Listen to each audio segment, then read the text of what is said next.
우리가 매일 보는 바로 그 화면. 이 스크린의 미래를 두고 정말 엄청난 전쟁이 벌어지고 있거든요. 바로 OLED 패권을 둘러싼 경쟁인데요. 오늘 이 이야기를 한번 제대로 파헤쳐 보겠습니다. 이런 질문을 한번 던져볼게요. 옛날에 LCD 시장을 중국이 완전히 정복했었잖아요. 혹시 그 다음은 OLED 차례가 아닐까 하는 거죠. 역사가 반복될 것인가? 이게 오늘 이야기의 핵심입니다. 자, 그럼 이 질문의 답을 한번 찾아가 볼까요? 지금 벌어지는 일을 제대로 알려면요, 예전 이야기를 안 할 수가 없어요. 모든 것의 시작, 그러니까 LCD 시장에서 무슨 일이 있었는지부터 한번 짚어봐야 합니다. 이 타임라인 한번 보세요. 정말 순식간이었죠. 중국이 정부의 막강한 지원을 등에 업고 2015년에 일본, 2017년에 대만, 그리고 2018년에는 마침내 한국까지 제치고 세계 1위가 됩니다.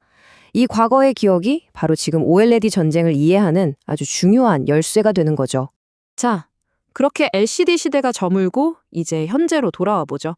전쟁터가 완전히 바뀌었습니다. 훨씬 더 발전된 기술, 훨씬 더 비싼 OLED 시장에서는요, 현재 챔피언이 바로 대한민국입니다. 여기서부터가 정말 재밌습니다. 두 나라의 싸움 방식이 완전히 달라요. 한국은 팀 코리아, 혁신가죠.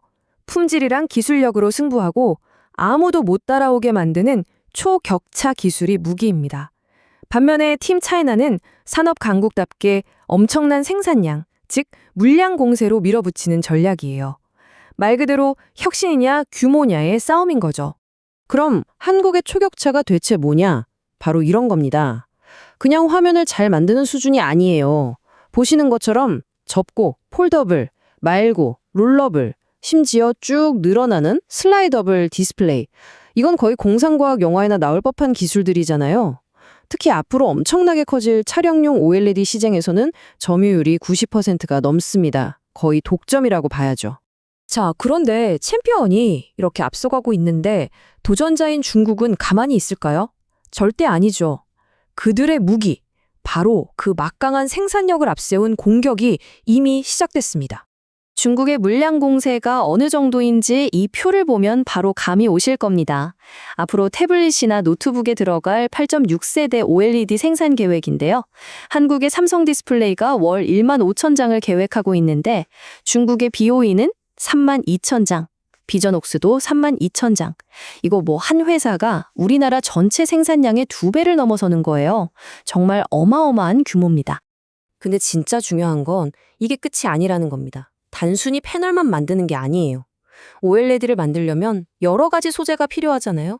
그 핵심 소재를 사들이는 돈, 그 구매액에서조차 2025년이면 중국이 한국을 앞지른다는 거예요. 이건 그냥 공장이 많아지는 수준이 아니라 시장의 판도 자체가 그 뿌리부터 중국으로 넘어가고 있다는 신호탄입니다. 자, 그럼 이 엄청난 두 힘이 제대로 맞붙을 다음 전장은 어딜까요? 바로 IT 시장입니다. 태블릿, 노트북 같은 것들이요. 1억 700만 대. 이게 무슨 숫자냐면요. 2032년이 되면 IT 기기랑 차량용 OLED 패널이 이만큼이나 팔릴 거라는 예측입니다.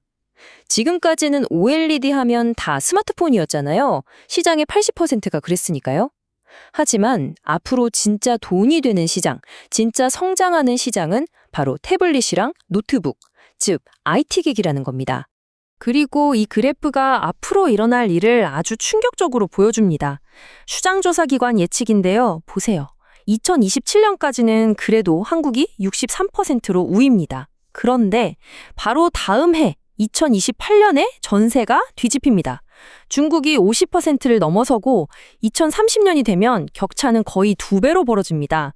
정말 시간 문제라는 거죠. 자, 이렇게 중국의 공세가 거센데 그럼 챔피언인 한국은 그냥 보고만 있을까요? 당연히 아니겠죠. 한국의 반격 카드 2가지 전략이 있습니다. 전략은 아주 간단하고 명확합니다.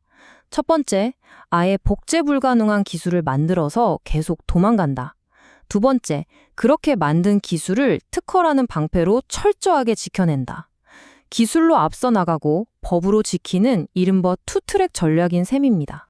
그리고 이 법적 방어 전략, 이게 그냥 하는 말이 아닙니다. 실제로 먹히고 있어요.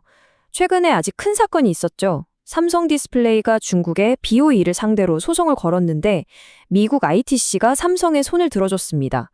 BOE가 부정한 방법으로 기술을 빼돌렸다고 인정한 거죠. 결국 BOE는 막대한 특허료를 내기로 합의했습니다. 기술 도둑은 법으로 잡는다는 걸 똑똑히 보여준 겁니다. 자, 이제 거의 마지막입니다. 그리고 상황은 생각보다 훨씬 더 긴박합니다. 이게 그냥 회사 몇 군데의 싸움이 아니라는 건 이런 보고서만 봐도 알 수 있죠. KDB 산업은행 같은 곳에서 국가 산업의 명운이 걸린 문제라고 분석할 정도니까요. 그래서 우리에게 남은 시간이 얼마냐? 전문가들은 딱 3년을 이야기합니다. 앞으로 3년, 이게 바로 한국이 기술 격차를 더 벌려서 확실하게 도망칠 수 있는 마지막 골든타임이라는 거죠. 중국의 저 무시무시한 공장들이 완전히 돌아가기 전에 말입니다. 결국 다시 처음으로 돌아왔습니다. 혁신이냐, 규모냐. 과연 한국에 기발한 초격차 기술이 중국의 거대한 물량 공세를 이겨낼 수 있을까요? 여러분이 지금 보고 계신 바로 그 화면의 미래가 이 거대한 싸움의 결과에 달려 있습니다.